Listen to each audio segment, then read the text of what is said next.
bersabar dan beristighfar. Kemudian salawat dan salam semoga selalu tercurahkan kepada Nabi kita Muhammad sallallahu alaihi wasallam, juga kepada keluarga beliau, para sahabat beliau, dan orang-orang yang mengikuti petunjuk beliau dengan baik hingga hari kiamat nanti. Jemaah sekalian rahimakumullah, pada malam hari ini kita akan membahas kaidah yang ke-7.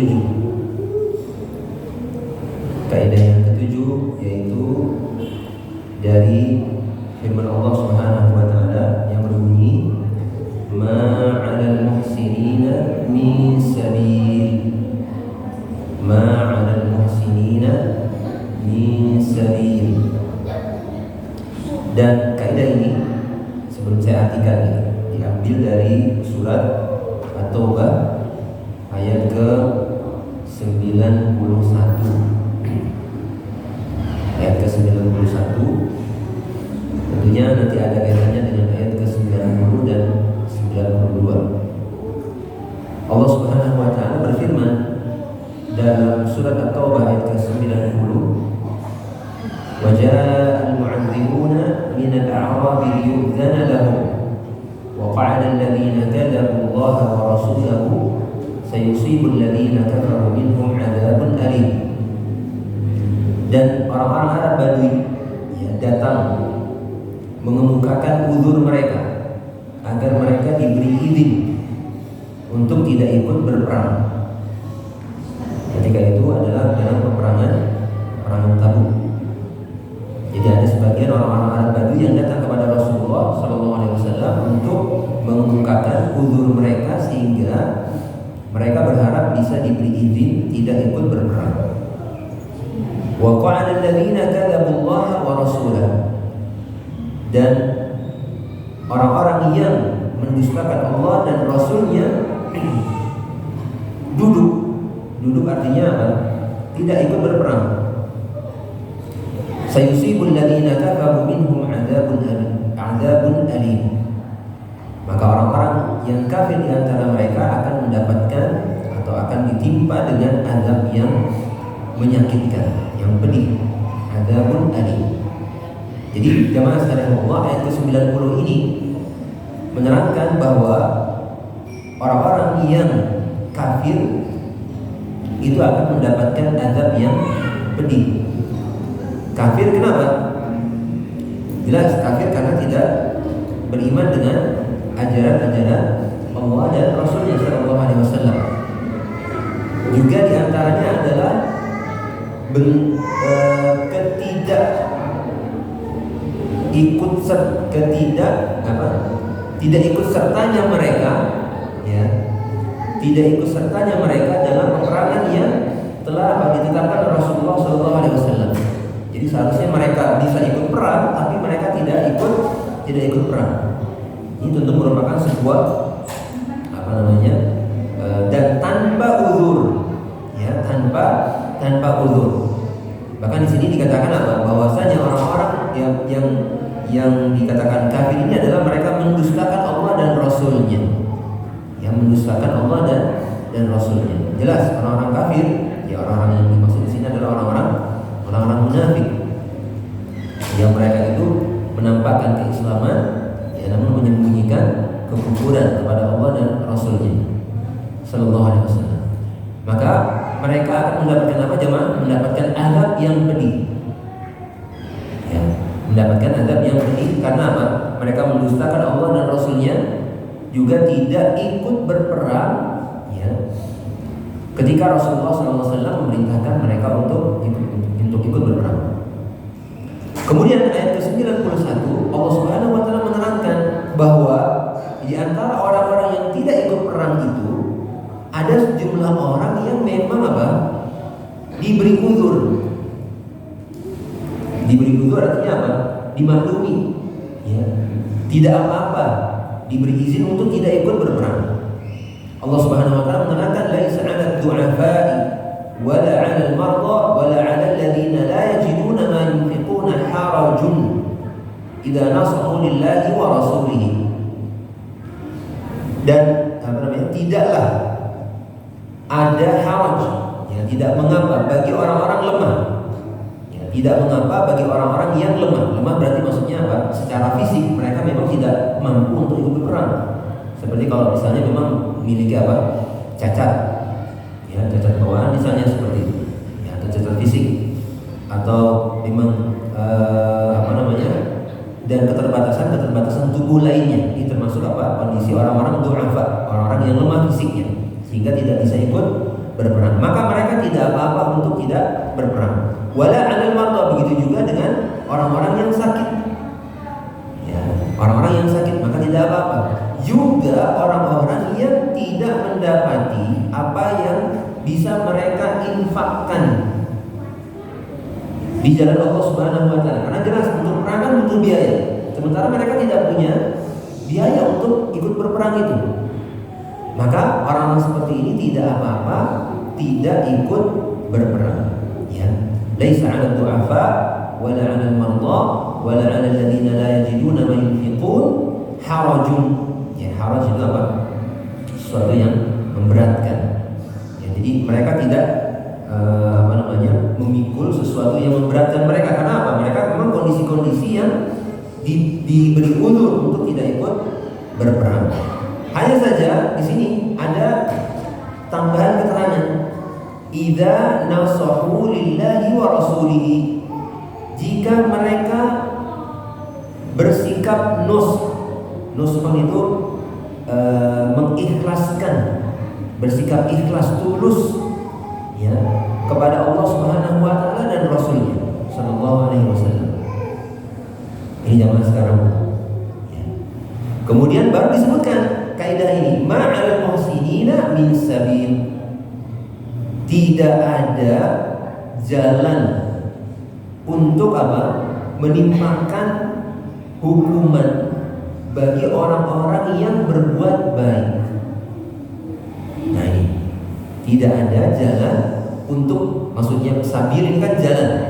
Ma'al muhsinina min sabil. Muhsin artinya apa? Orang-orang yang berbuat baik. Sabil artinya jalan. Artinya tidak ada jalan untuk apa? Jalan untuk apa? Untuk menimpakan hukuman bagi orang-orang yang mereka yang berbuat ihsan, berbuat baik. Maksudnya apa jemaah sekalian Allah? Pertama, bahwasanya kita pertama perlu memahami kata muhsin ini dulu, ya. Apa maksudnya? Muhsinun itu dari kata ihsan. Ihsan artinya berbuat baik. Muhsin orang yang berbuat baik. Orang yang berbuat baik itu seperti apa? Nah, kalau kita paham tadi, kalau disuruh menerangkan orang yang berbuat baik itu seperti apa? Bapak Ibu, misalnya, gimana? Orang yang berbuat baik, pertama, ya, dia melakukan apa yang seharusnya dia lakukan. Ya. Jadi batasan minimalnya dia melakukan apa yang wajib dia lakukan. Kalau misalkan ada orang wajib melakukan sesuatu tapi tidak dia lakukan, ya, maka dia sudah keluar dari apa? Kategori muhsin. Ya. Kemudian ada tambahannya lagi, ya. Atau melampaui apa yang harus dia lakukan. Maksudnya melebihi dari apa yang seharusnya dia lakukan. Hal-hal yang tidak harus dia lakukan pun ia lakukan secara sukarela. Nah, ini berarti ada dua tingkatan di sini. Ada orang-orang yang memenuhi apa yang menjadi kewajiban mereka, dan itu batas minimalnya. Yang di atasnya lagi nggak cuma memenuhi kewajiban, tapi juga apa? Yang sunnah-sunnah, ya, hal-hal baik yang sebenarnya mereka nggak wajib lakukan, tapi apa mereka lakukan. Bukan tugas wajib mereka, tapi mereka penuhi. Ini orang muhsin, ya, orang muhsin.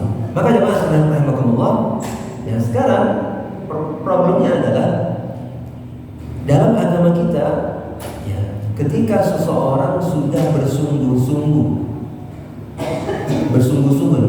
artinya apa? Niatnya, keinginannya, tekadnya untuk melakukan sesuatu yang wajib mereka lakukan. Tapi ternyata apa? Tapi ternyata ada penghalangnya, penghambatnya, ada uzur, sesuatu yang membuat mereka tidak bisa memenuhi kewajiban tersebut. Ya. Mereka masih dapat kategori muhsin atau tidak? Masih. Walaupun mereka nggak melakukan apa-apa, hanya apa? Baru niat. Nah, ini contohnya jemaah dalam ayat ini jelaskan. Jadi tadi kita sudah jelaskan ya, Allah Subhanahu wa taala sudah menerangkan bahwa orang-orang yang lemah, orang-orang yang sakit juga tidak memiliki apa? Orang-orang yang tidak memiliki harta untuk membiayai keperluan mereka dalam peperangan itu.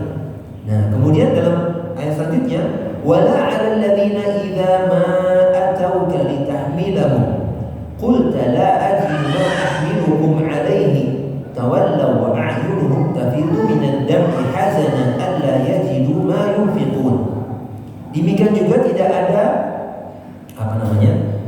keberatan atau sesuatu yang memberatkan ya atas orang-orang yang ketika mereka datang kepadamu ya, jadi sebagian sahabat ya karena memang mereka miskin ya tapi ada panggilan jihad mereka semangat ya semangat mau ikut perang tapi nggak ada biaya akhirnya mereka datang kepada Rasulullah Sallallahu Alaihi Wasallam minta ya Rasulullah beri kami hewan tunggangan kendaraan ya atau litahmilahum mereka datang kepadamu untuk apa agar engkau memberi mereka hewan tunggangan yang buat kendaraan maka engkau mengatakan la ajidu ma ahmilukum alaihi ya kemudian engkau mengatakan bahwa saya tidak memiliki hewan tunggangan yang bisa kalian pakai jadi nggak ada yang bisa buat sudah habis rupanya modalnya ini sudah nggak ada lagi yang bisa dipakai untuk mengangkut mereka. Dan apa respon mereka para sahabat yang datang kepada Rasulullah Sallallahu Alaihi Wasallam ini tawallaw wa a'yunuhum tafidu minad dam'i hazanan mereka pun pulang kembali dalam keadaan mata mereka berlinang air mata karena sedih. Sedihnya apa? Karena mereka tidak mendapati apa yang bisa mereka gunakan untuk membiayai keperluan mereka dalam perang tersebut. Jadi ketika pengen ikut sungguh-sungguh ini, ya, tapi ternyata nggak ada kendaraannya. Mereka pun kembali dalam keadaan berjujuran air mata sedih. Nah, jemaah sekalian Allah, orang-orang seperti inilah ya, yang ketika Rasulullah Shallallahu Alaihi Wasallam pulang ya dari perang Tabuk, ya Rasulullah Shallallahu Alaihi Wasallam bersabda kepada para sahabat, ya bahwasanya ketika mau sampai di pintu kota Madinah, ketika baru pulang nih dari peperangan, Rasulullah SAW berkata kepada para sahabat, sesungguhnya di Madinah ini lagi mau masuk kota Madinah nih, baru mau pulang nih. Sesungguhnya di Madinah ini ada sejumlah orang ya yang tidaklah kalian melewati suatu jalan atau menuju suatu lembah atau apapun yang kalian lakukan melainkan mereka juga dapat pahalanya. Gitu. Padahal mereka di Madinah gak ikut perang sama kita, tapi mereka dapat pahalanya. Coba bayangkan ya Mas, para sahabat yang ketika itu ikut yang perang kan udah Masya Allah ya pengorbanan segala macam repot wah ya kan tapi kan ketika baru mereka mau pulang ke Madinah Rasulullah bilang begitu di Madinah ini ya ada sejumlah orang yang tidaklah kalian melewati jalan dan mengalami berbagai macam kesulitan dalam peperangan ya melainkan mereka juga ikut pahalanya seperti pahala kalian. Para sahabat ada sebagian mungkin semacam kok bisa gitu ya. Ada yang bertanya pada Rasulullah, padahal mereka di Madinah ya Rasulullah. Iya, padahal mereka di Madinah. Gak ikut sama kita. Tapi habasahumul udhr. Mereka terhalang oleh udhr.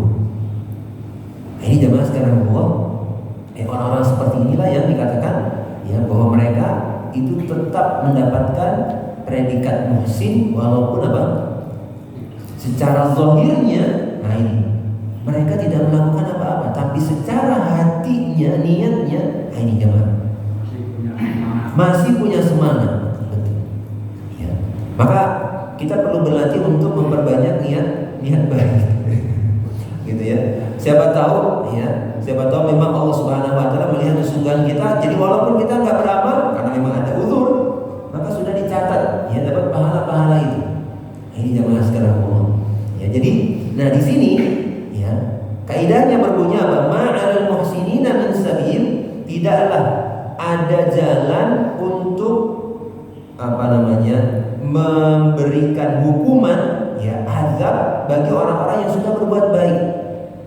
Jadi bahasanya kalau dibuat lebih ringkas gimana ya? Orang yang sudah berusaha maka apa? Bebas tanggung jawab. Orang yang sudah berusaha dengan baik maka sudah bebas tanggung jawab. Gitu pada ininya gampangnya. Ma'al muhsinina min sabil. Jadi kalau prakteknya misalnya nih ada orang sudah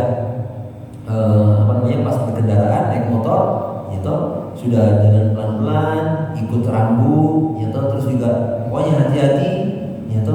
Tapi kok masih ternyata masih kecelakaan gitu, masih kecelakaan. Maka orang yang seperti ini jelas dia nggak terkena dosa apa ya, yang nabrak atau mungkin yang dia sudah hati-hati tapi ternyata masih kecelakaan. Berarti dia tidak menanggung dosa di sisi Allah Subhanahu wa taala karena dia sudah melakukan apa yang seharusnya dia lakukan. Tapi kalau ternyata misalnya di jalan dia ngebut-ngebut, ugal-ugalan, ketika terjadi kecelakaan maka dia menanggung dosa akibat perbuatannya yang tidak seharusnya itu. Ini jamaah sekalian Allah. Ya. Kemudian jadi di sini kembali ya kita memahami konsep atau istilah muhsin ya, bahwasanya di sini kita bisa melihat bahwa ihsan bisa dibagi menjadi dua. Kita lihat kalau dalam kondisi tadi ihsan batin dengan ihsan zahir ya. Jadi kebaikan atau perbuatan baik di batin, ada perbuatan baik yang zahir.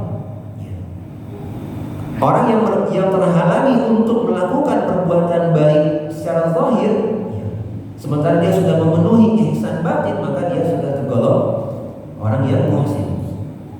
Sementara orang munafik yang mungkin dalam beberapa kesempatan dia ikut perang ya, secara zahir dia ikut perang, tapi kalau secara batinnya dia nggak mau ikut sebenarnya, cuman mau ria aja atau mungkin yang lain, maka sesungguhnya dia tidak tergolong orang yang muhsin. Maka jemaah sekalian Allah, dalam beberapa kesempatan ya, mungkin saya perlu juga mengingatkan diri saya pribadi bahwa kebaikan zahir itu adalah syarat perlu,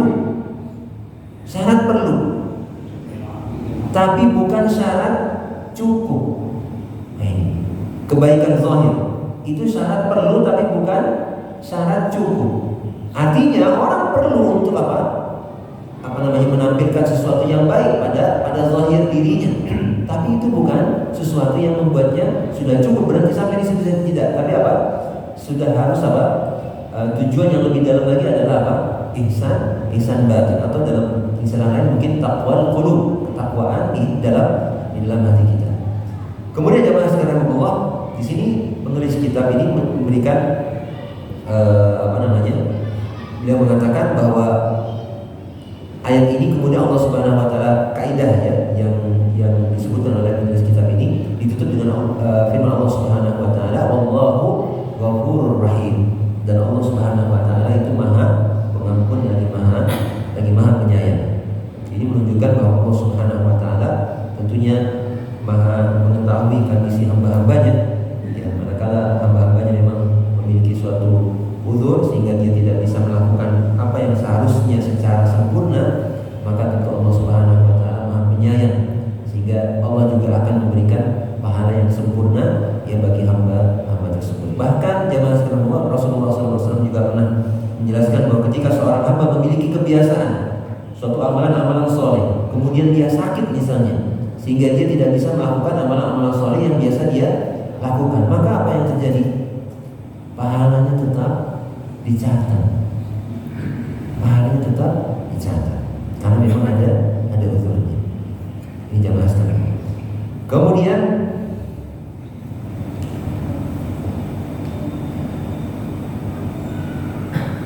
ada satu lagi poin yang disebutkan oleh penulis kitab ini, bahwasanya ketika seseorang berusaha melakukan apa yang dia bisa, melakukan apa yang dia bisa, mengerahkan segenap usaha terbaik yang ia miliki, maka kita patut melihat usahanya dan memaklumi kekurangan yang ada padanya. Ini contoh konkretnya saya baca dari sumber lain. Misalnya ketika ada sholat Jumat, gitu, mungkin pas imamnya nggak ada, mungkin ini di masjid pinggir jalan atau gimana ya, yang mungkin belum teratur. Sudah adzan, belum ada khatib yang maju. Ya, belum ada khatib yang maju. Nggak tahu, mungkin takmirnya entah bagaimana ya. Mungkin Bapak Ibu pernah ngalamin, bapak-bapak ya, nggak ada yang maju.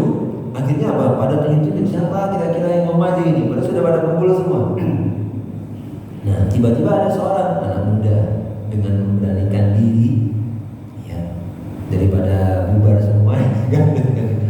Akhirnya dia ke mimbar, assalamualaikum warahmatullahi wabarakatuh. Sudah, yang lain tenang. Wah, sudah ada yang khatib nih, gitu kan. Tapi ketika selesai azan, kemudian khutbah, mungkin ada yang bacaannya keliru, materinya juga mungkin ada yang kurang jelas, ada yang ini segala macam. Nah, jemaah sekalian Allah, apa respon kita terhadap anak muda ini? Memaklumi.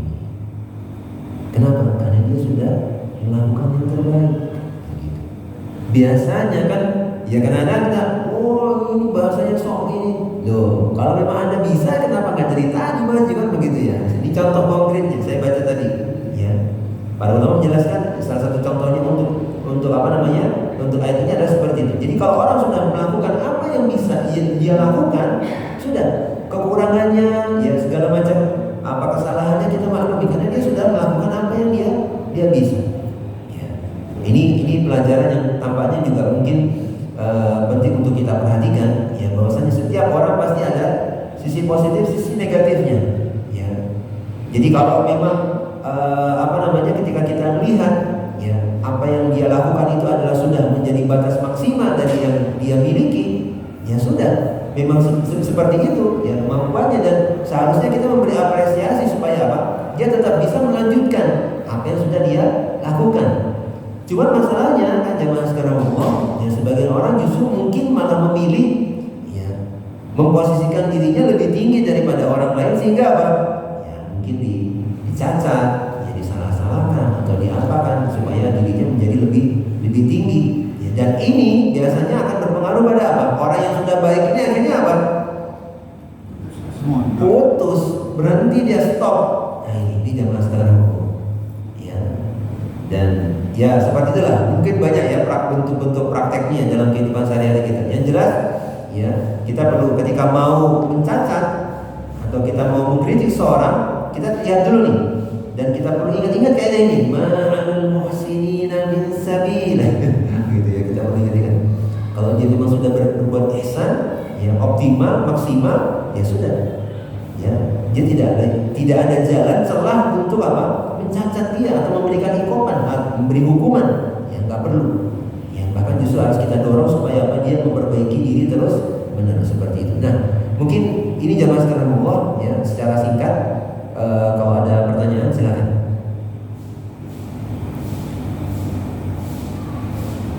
Tidak ada, cukup jelas insya Allah ya. Ya, silakan.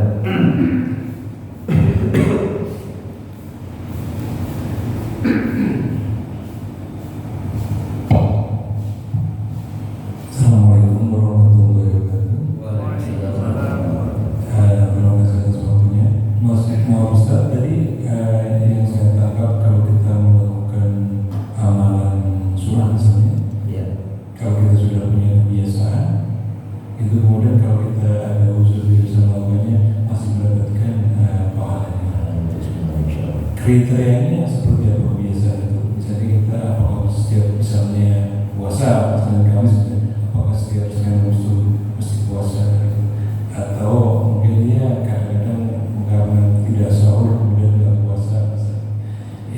apakah termasuk dengan kebiasaan? Atau misalnya sholat tahajud misalnya, oh karena kita ketiduran gitu, sudah bangun, atau karena kecapean, atau karena kemudian tidak melakukan. Ya memang biasanya melakukan, tapi karena ada itu nggak bisa melakukan, apakah sudah termasuk punya kebiasaan atau apa? Iya, jadi yang disebut dengan kebiasaan atau beriltizam dengan suatu amalan, melazimi ya sesuatu amalan, berarti memang secara bahasa ya, secara bahasa memang dia terus-menerus melakukannya. Dan kata terus-menerus kalau mau dikuantifikasi artinya berapa kali, wah nanti banyak teorinya.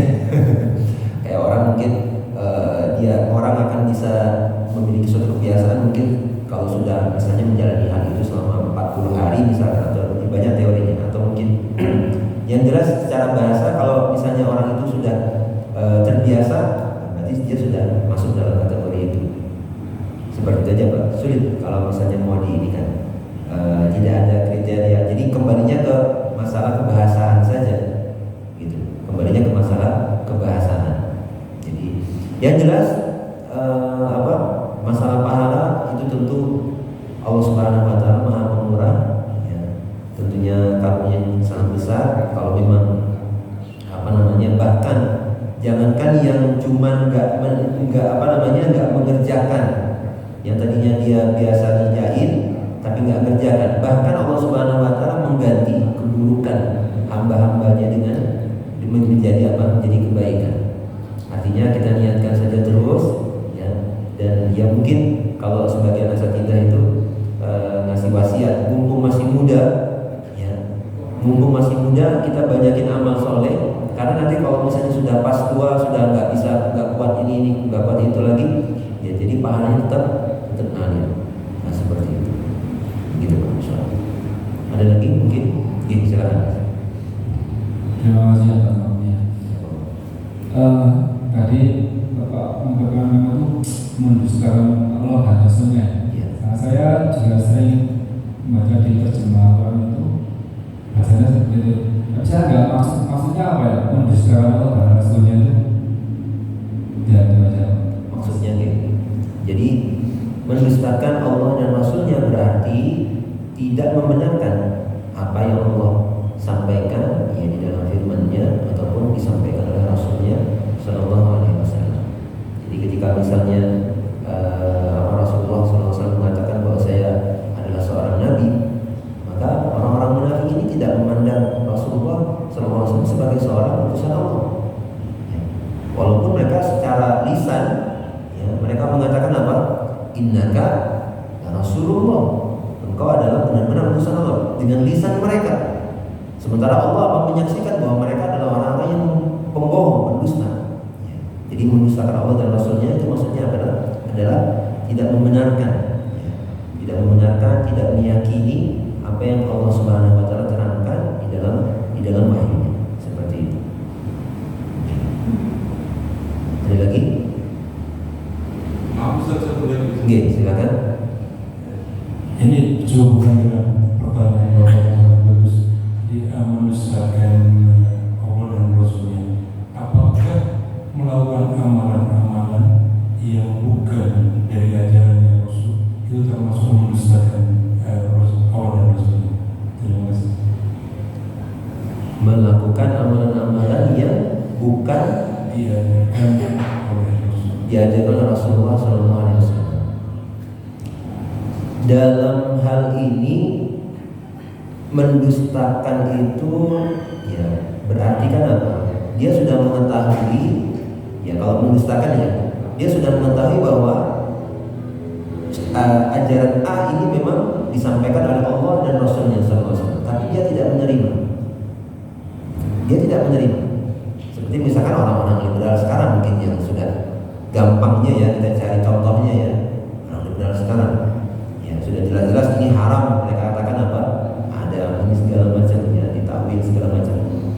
Sementara orang-orang ahli bid'ah mereka menganggap bahwa apa? Sesuatu itu merupakan bagian dari agama Islam, walaupun sebenarnya apa? Pada hakikatnya bukan. Ya, jadi di sini jelas ada perbedaan, ya ada perbedaan perbedaan. Jadi kalau misalnya mau dikatakan orang-orang misalnya ahli bid'ah apakah mereka mendustakan Allah dan Rasulnya, dari sisi ini tidak bisa dikatakan seperti itu. Tidak bisa dikatakan seperti itu. Cuma kalau misalnya dengan maksud biasanya kan orang-orang ahli bid'ah itu dikritik dalam hal apa? Dalam hal bahwa mereka berarti ya, kalau memang terbukti bahwa suatu amalan ini tidak dilakukan oleh Rasulullah SAW, ya, berarti apa? Orang-orang yang melakukan amalan bid'ah ini mereka tidak mengakui kesempurnaan agama Islam. Artinya agama Islam sudah agama yang paripurna, sudah selesai, ya. Tidak mengakui hal tersebut secara tidak langsung, gitu. Jadi ada problem dalam kesempurnaan agama Islam dalam praktek-praktek mereka, ya, seperti itu. Jadi masalahnya adalah dalam hal kesempurnaan agama Islam, ya, bukan apa yang datang dari Allah dan Rasulnya, tapi apa kesempurnaan tentang apa? Kesempurnaan dalam hal apa yang sudah disampaikan oleh Allah dan Rasulnya, seperti itu. Itu yang jadi masalah. Jadi masalah bagi orang-orang yang melakukan amalan-amalan bid'ah. Nah, Bapak Ibu mungkin terakhir ya saya ada lagi nggak kira-kira? Tidak ada. Oh, silakan Pak.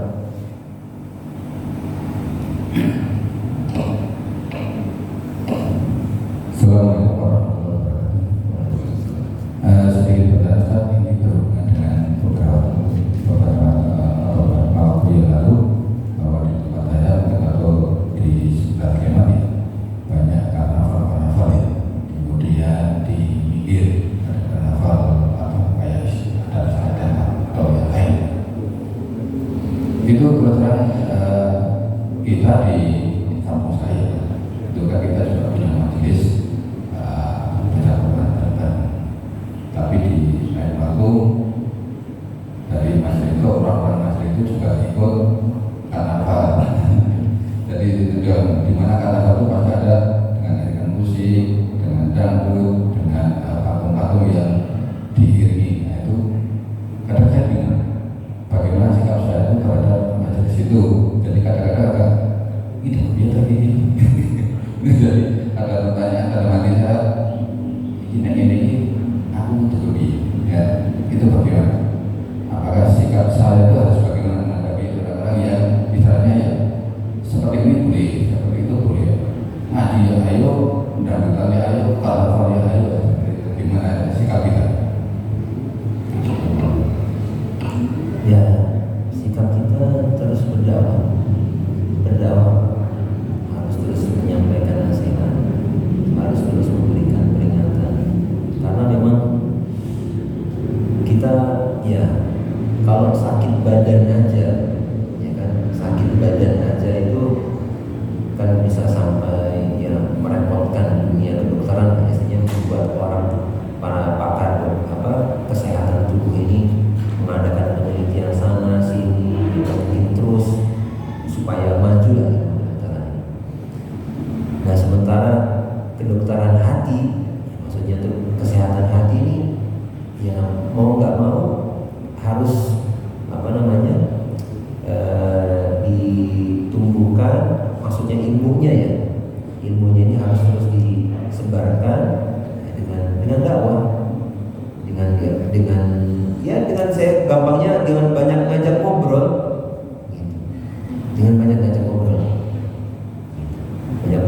banyak dialog, kemudian juga ya pendekatan kita kepada orang-orang ini juga dari berbagai macam dari berbagai macam penjuru.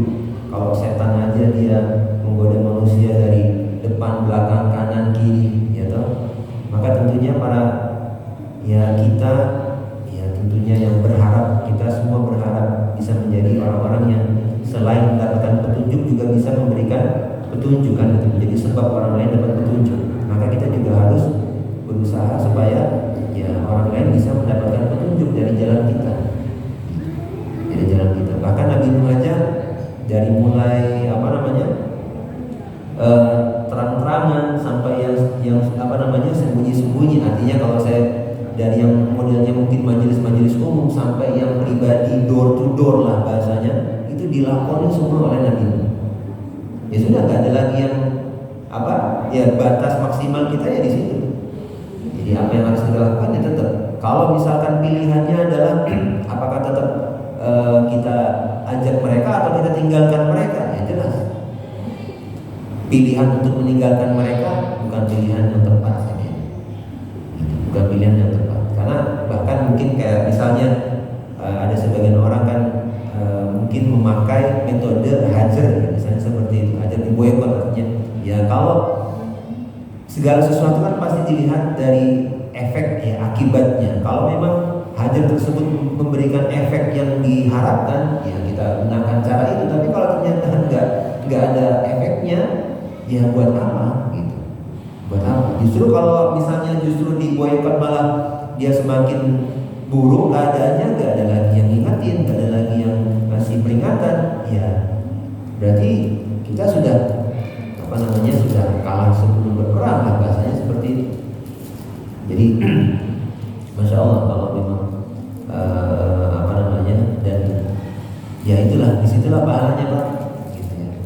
Kalau memang sulit ya seperti itu, kita hanya bisa fokus pada apa, kita menjalankan, menempuh cara yang benar, itu saja, fokusnya pada itu. Kalau hasil sudah kita serahkan kepada Allah Subhanahu wa taala. Selama cara yang kita pakai adalah cara-cara yang benar, maka sudah hasilnya kita serahkan kepada Allah, karena bukan di apa namanya diserahkan kepada kita hasil dari cara ini, dari cara yang kita pakai ini, tapi apa? Ya kita hanya bertanggung jawab pada apa? Pada wasilah yang kita pakai, cara yang kita gunakan. Ya, selama itu benar ya sudah kita serahkan kepada Allah. Sebenarnya banyak problem-problem di masyarakat kita yang perlu kita perbaiki, dan awalnya adalah di majelis-majelis ilmu seperti ini. Ya. Dan tidak harus seperti ini, Bapak misalnya kasih buku pun bisa, atau misalnya